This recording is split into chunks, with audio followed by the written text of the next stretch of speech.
So, we turn this morning to the topic of oaths and the swearing of the same. Oaths are not a topic that we modern Americans typically encounter on a daily basis, with the exception of certain specific contexts. I'll give you two. One of those contexts is one that I'm fairly familiar with as a government attorney, and that is to swear and witness in a court-martial or court proceeding. You might remember that from the television shows or movies that you watch, but it's called swearing in a witness, and it goes something like this. Do you swear or affirm to tell the truth, the whole truth, and nothing but the truth, so help you God? Right? Listen to the way that oath is constructed, because I'm going to come back to it. Do you swear or affirm to tell the truth, the whole truth, and nothing but the truth, so help you God? That's one context. If you've served in the military, you've also taken an oath to support and defend the Constitution of the United States. So there are at least a couple of contexts within which we are broadly familiar with the topic of oaths. And they are, this concept at play is special words that have a higher meaning. So let's go back to that swearing in, and definition-wise, an oath involves invoking God's name or a substitute for it to guarantee the truth of one's statement. Do that again.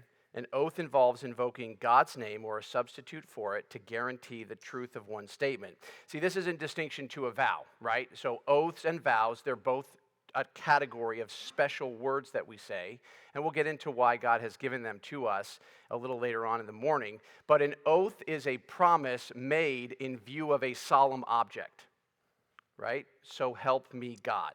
I am promising to tell the truth in view of a solemn object. A vow is a solemn personal promise, so we exchange marriage vows. That is in the presence of the witnesses and God, yes, but I'm not vowing on that sacred object. So vows and oaths are related. They're special words that we promise to tell the truth or to do a particular thing, but an oath is made in view of a holy object. That'll become relevant as we get into what the Israelites were interpreting the requirements for truth-telling on that holy object. So as you look at where oaths are situated in the Sermon on the Mount, they're smack dab in the middle of some pretty high-octane topics like anger, murder, lust, adultery, divorce, retaliation, eye for an eye. And they kind of seem a little minor league, right? What do oaths, the things that we say, what do they have to deal with those high-octane topics like lust and murder and adultery, etc.? But as with so much of the case with Jesus, who's interested in what's in our hearts, the words that we speak reveal what the posture of our heart is, right? And so what we say with our mouths reveals what's in our hearts and therefore what we believe about God. And like I said, Jesus is all about what's in your hearts. So let's pray with that introduction. Father, you have given us the incredible ability to think and speak, and like all of your good gifts, we turn this ability to our own ends, to manipulate people to do what we want them to do, to lessen the consequences of our own failures, to advance causes that we believe in.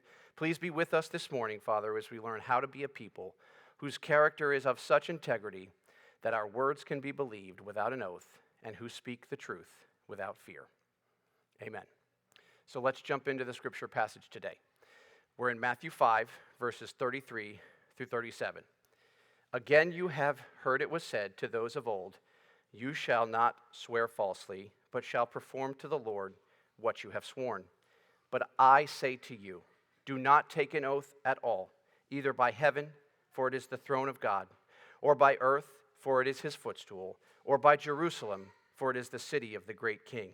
And do not take an oath by your head, for you cannot make one hair white or black. Let what you say simply be yes or no. Anything more than this comes from evil. Now, unlike last week's teaching on anger, the meaning of this passage I don't think is immediately apparent. We read through it, and it sounds like the topic has something to do with telling the truth. That's true, as we'll see, but Jesus also includes a pretty clear prescription against not swearing oaths. He says, I say to you, do not swear an oath at all. So you may be thinking to yourself, out of those specific contexts that Aaron talked about, courtroom, in a promotion ceremony, I don't swear oaths very often. I certainly don't swear by the city of Jerusalem. And as you make a joke here, but I can guarantee you that you haven't heard anyone say something like, Aaron, I swear by the city of Washington, D.C., that I'll be at men's ministry on Friday night. That's not how we talk. We don't talk like that.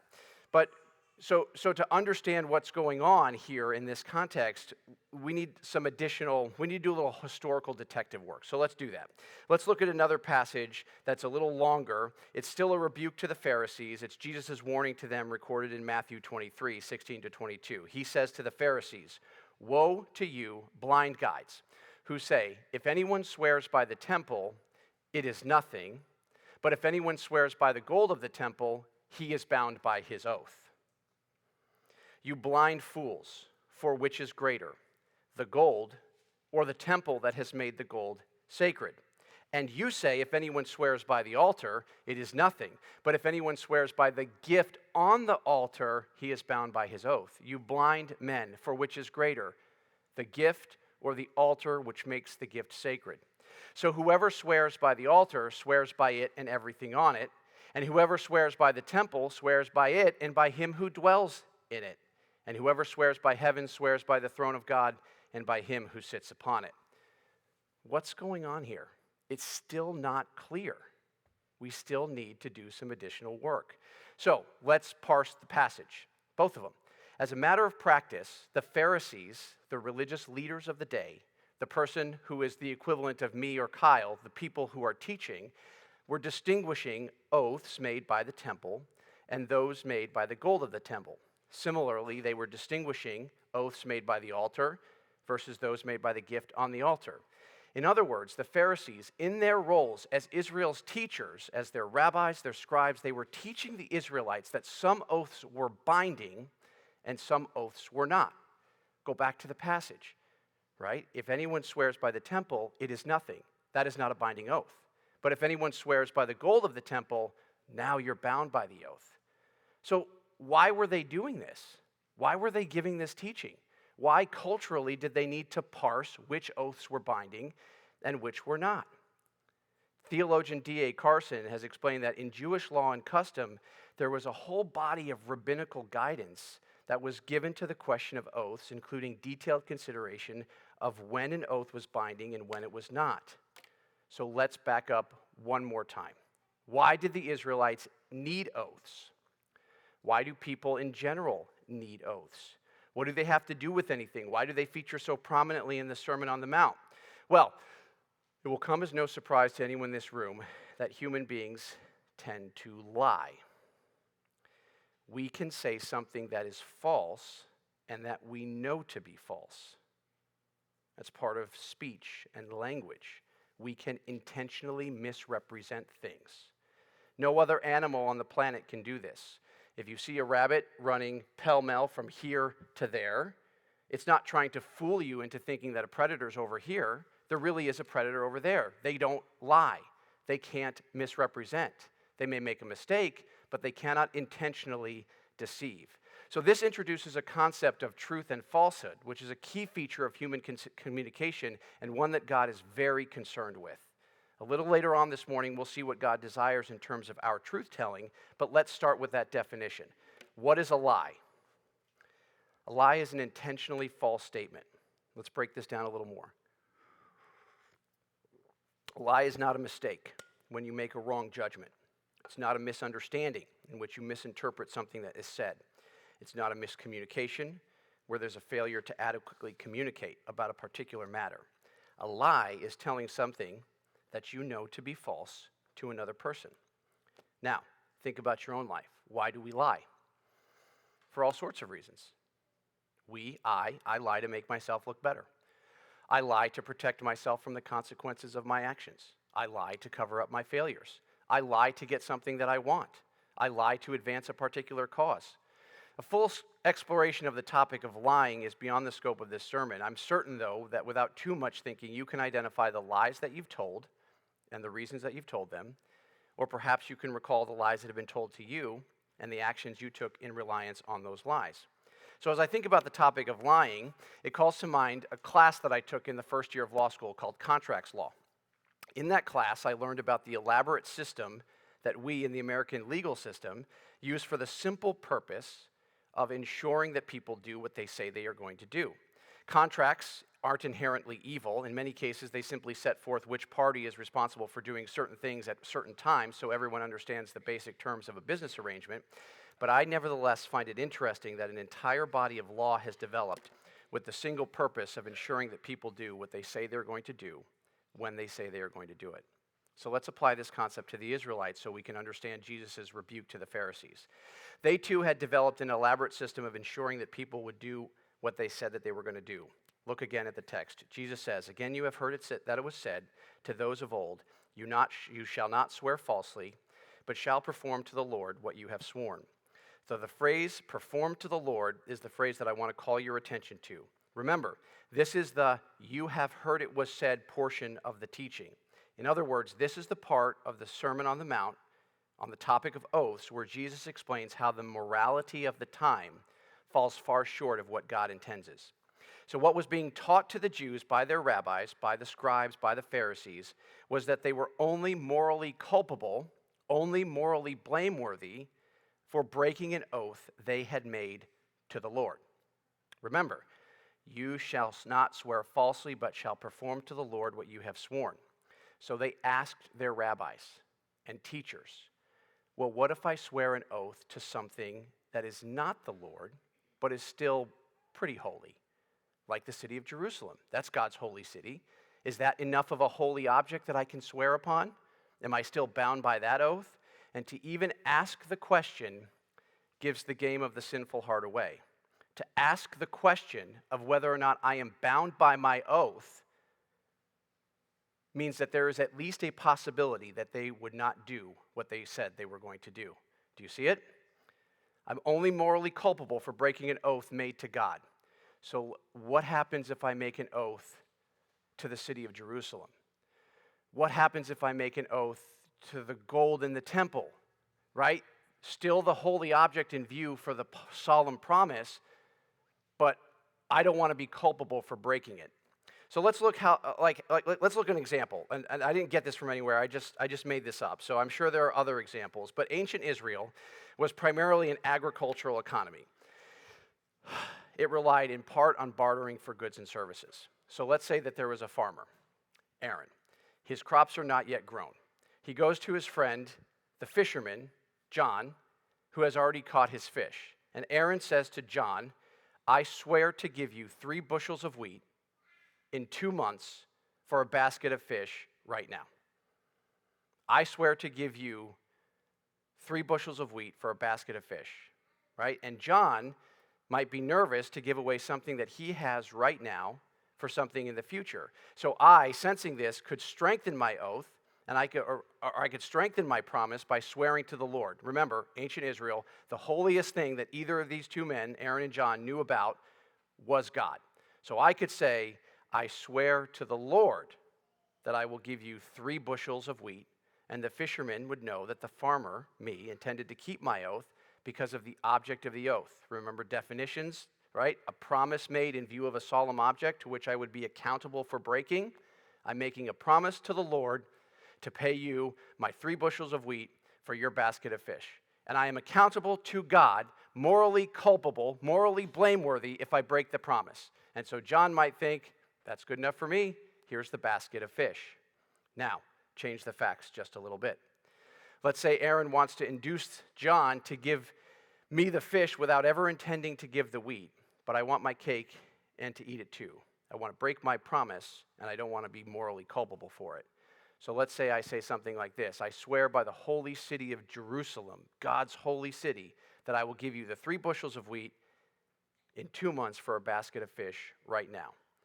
And so hearing that the oath was made on a fairly holy object, not quite as good as I swear to the Lord, John might decide that's good enough for him, give the basket of fish to me, and I'm delighted because even though I don't ever intend to pay him back, at least I'm not guilty of swearing falsely to God. At least I'm not going to be morally blameworthy for breaking my oath. So what had developed at the time was an elaborate system of lesser oaths. Oaths sworn by things affiliated with God, but that were not actually God. Oaths sworn by the temple, by the gold in the temple, by the altar, by the gifts on the altar, by heaven, by earth, by the holy city, by the hairs on my head. In other words, what were the oaths that I could make, break, and not be guilty? What were the oaths that I could make, break, and not be guilty before God? And what Jesus is rebuking is the entire system of outward-facing rules that left unaddressed the inward reality of the heart of Israel, the heart that never intended to do what it said it was going to do. That's the problem. That's the heart condition that Jesus came to cure. The heart that's ready to lie to get what it wants. The heart that is, of course, sick with the disease of sin. As Matthew Henry, he wrote the Matthew Henry commentary on the Bible, he said, the oath is a medicine that presupposes a disease.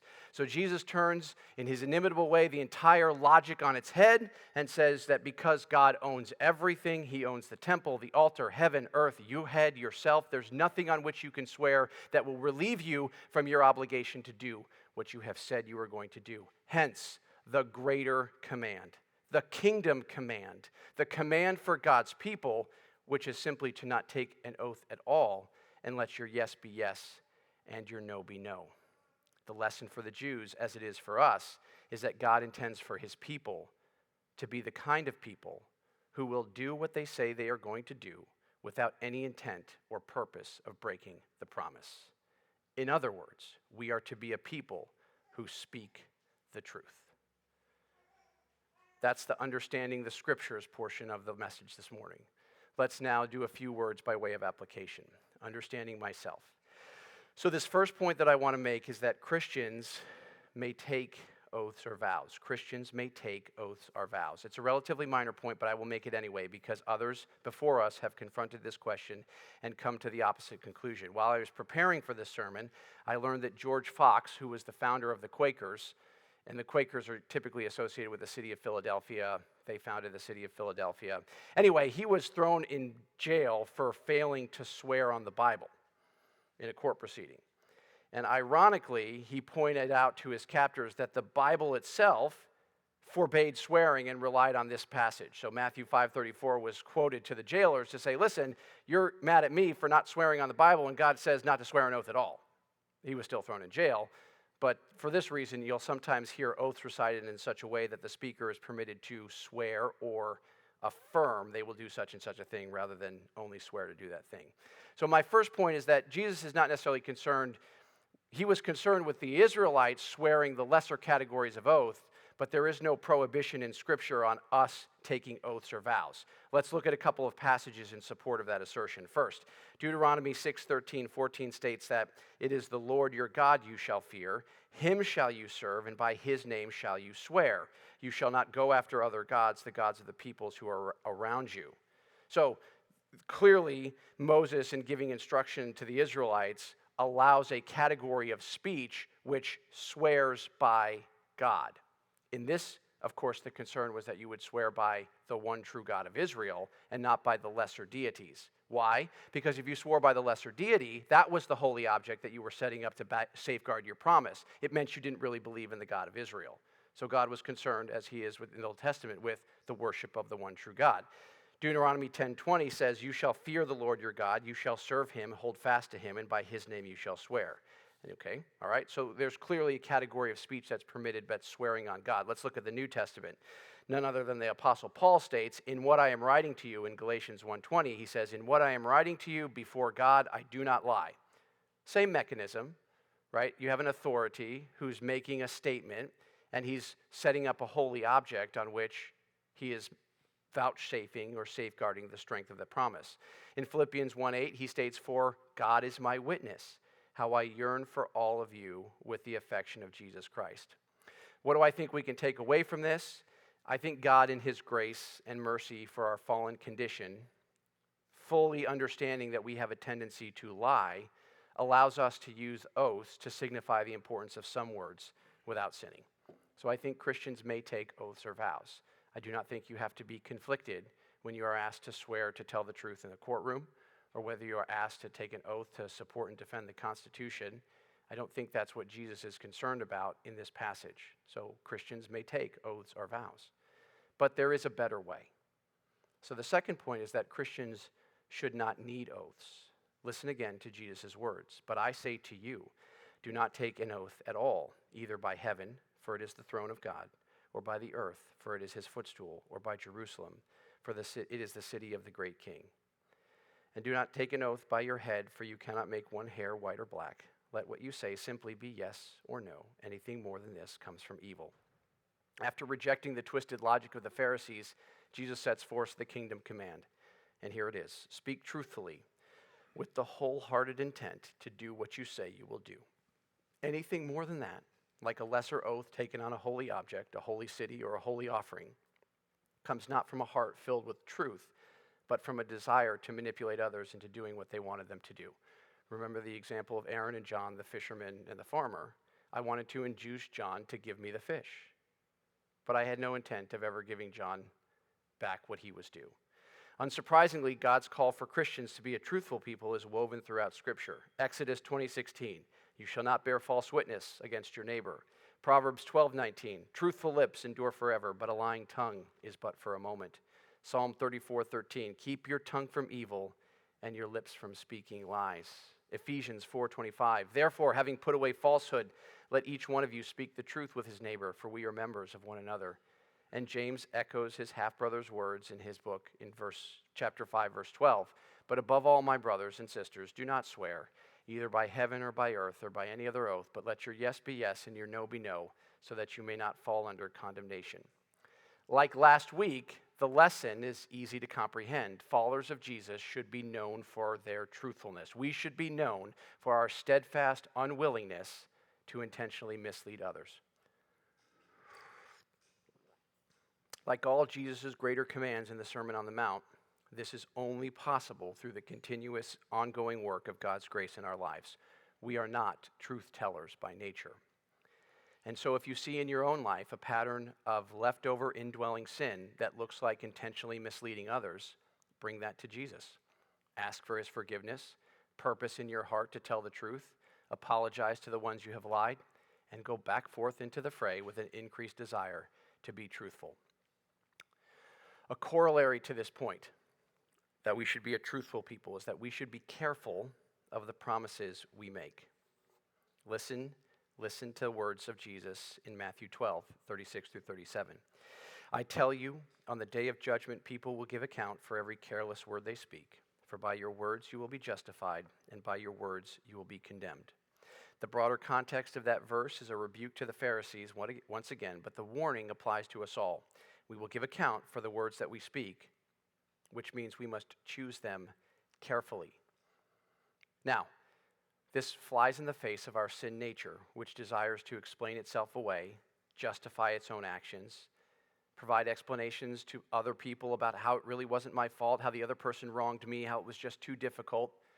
Lots of words, lots of justifications for our own actions. But listen to the warning that God graciously provides in Proverbs 10:19. When words are many, transgression is not lacking, but whoever restrains his lips is prudent. The more we speak, the less likely we are to measure and weigh our words enough to ensure that we do not sin against a person, and more importantly, against God. And as sinful creatures, the more words we speak, the greater likelihood that we sin. James 1:19 says, let everyone be quick to hear, slow to speak, and slow to anger. Time and again, you see the Spirit through the Scriptures cautioning us as people, guiding us as human beings, teaching us to be slow to speak. Some people will struggle against temperament.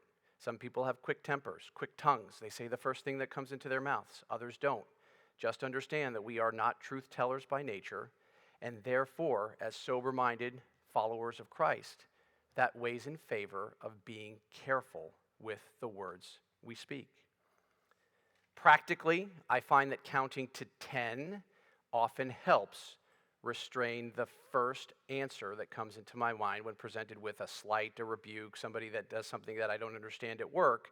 Just take a deep breath, count to 10, and you'll reduce the likelihood that you, out of your sin nature, say something that you later have to apologize for, right? And that's in accord with the whole counsel of Scripture, which is simply be slow to speak. Why? Because God knows us and loves us and wants to give us the ability to not sin. Now, grace is there for when we do sin, but still, as a matter of good practice, business, interacting with each other, the first answer is probably not the right one. Be slow to speak. Be slow to speak. The second lesson I want to leave you with is that when you do make a promise, you should keep that promise, even when it hurts. Listen to Psalm 15, 1 through 5. O Lord, who shall sojourn in your tent? Who shall dwell on your holy hill? He who walks blamelessly and does what is right and speaks the truth in his heart, who does not slander with his tongue and does no evil to his neighbor, nor takes up a reproach against his friend, in whose eyes a vile person is despised, but who honors those who fear the Lord, who swears to his own hurt and does not change, who does not put out his money at interest and does not take a bribe against the innocent. He who does these things shall never be moved. Do you want a quick test for whether you're a truthful person? Ask yourself whether you keep your promises even when it hurts you to do so. How about a couple of situations? How about the dad who makes a promise to go to somewhere with his son on a particular Saturday afternoon, but then gets tickets to the big game with a buddy? Hey, I scored these awesome seats, man. We got to go check it out. We got to go check it out. Boy, that would be great. These tickets are worth a couple $100. My son will understand. Or not. What did you promise to do? Mindful of my encouragement to be careful with the words that you speak. You make a commitment, you make a promise. This one's going to hurt, but I'm going to honor my word. Or maybe if you're a contractor, you take a look at a job and you bid on a fixed price and you say, I think it'll cost such and such to do this, and the job turns out to be way more complicated than you anticipated, way more difficult to do. Takes more time, more energy, more effort, and that initial quote that you thought it was going to cost ain't going to cover it. What do you do? What do you do? How about committing to one birthday party only to find that another better, more fun event comes along after it? I know the kids were dismissed at children's church, but if you get an invite to one birthday party and then the next one comes along, right? Sometimes you're gonna make a promise, and you don't know the future, so you make a promise, and then you got to stick to that promise, right? You should expect as a Christian to do some difficult things for the sake of keeping your promises. And I guarantee you there will be times where you will regret having made a promise. You should keep it anyway. You should keep it anyway. There's lots of wisdom, too, about going to your individual. I got it. I don't want to be able to say that you can't negotiate certain things, like if you're that contractor. But the general posture, in view of the scriptures, we should be a people who can be relied upon to do what we are going to say, relied upon to do what we say we are going to do. All right. My last lesson here from being a truthful people, and I want to just to go from the internal communications to the way that we'll be viewed in the world. The third point is that Christians will be reviled and taken advantage of for not lying. Be truthful anyway. All right, I want to turn our focus a little bit outward and see how this applies at a cultural level. Many of the most heated cultural issues today, issues like homosexuality, transgenderism, abortions, relationships between men and women, they involve underlying truth claims that are incompatible with each other. Either homosexual acts are morally acceptable or they are not. Either a man can become a woman or he cannot. Either abortion is taking a human life or it is not. Either men and women are interchangeable in their roles or they are not. At Gallup Hill, we are committed to teaching you sound biblical truths on all of those topics. I hope you continue to attend to hear what that teaching is. But I will give you a warning from the front of the room. As the culture grows increasingly dark and increasingly hostile to the gospel, the temptation for us, the temptation for me, the temptation for you will be to avoid the truth-telling that we are called to do. If not outright lie, then certainly fail to proclaim with boldness what we believe and why we believe it. We may do so for a variety of reasons: to preserve our social standing, to avoid negative interactions with coworkers and friends, to simply continue in the way of life that we have become accustomed to. Now, I'm all for using wisdom, judgment, and prudence during interactions with non-believers. I do not think that the gospel requires us flaming people with whom we disagree on social media. I don't. But I am convinced that the time is coming for many of us in the church when we will be called upon to do nothing more than tell the truth as best we understand it in accordance with church teaching and sound doctrine, and will be hated for it. But listen to the words of the one who went before you into the dock. Jesus said, and the dock is just a reference to the witness box. Jesus says in Mark 13:11, and when they bring you to trial and deliver you over, do not be anxious beforehand what you are to say, but say whatever is given you in that hour, for it is not you who speak, but the Holy Spirit. So in that moment, when it's on the line, tell the truth. Right? Jesus says in Matthew 12:34, for out of the abundance of the heart the mouth speaks. The good person out of his good treasure brings forth good, and the evil person out of his evil treasure brings forth evil. Let us be a people that bring forth good treasure out of true and wholesome hearts, a heart that is trustworthy, honest, and committed to doing what we say we will do. Because it is associated with God, some will see that treasure and want nothing to do with it. They will hate us, they will persecute it for bringing us forth, but we should bring it forth anyway. So let's pray. Father, turn us into people who tell the truth, who keep our word even when it hurts, and who aren't afraid to tell the truth. And we know that this is not possible apart from the active and ongoing work of your Spirit in our lives. We ask for you and for your Spirit to do that work, to turn us by temperament and nature from liars into truth tellers. Father, we thank you so much for the gift of words, the gift of communication, the ability to speak and to think. And we ask for your grace to fulfill the greater kingdom command, which is to let our yes be yes and our no be no. In Christ's name we pray. Amen. At this time in the service, we're going to sing a song, and the deacons are going to go to the outside of the room along the walls. If you would like to ask for additional prayer, if you want to talk to somebody, they'll be there. And so I'll stop talking in just a minute, and we'll jump into the last song.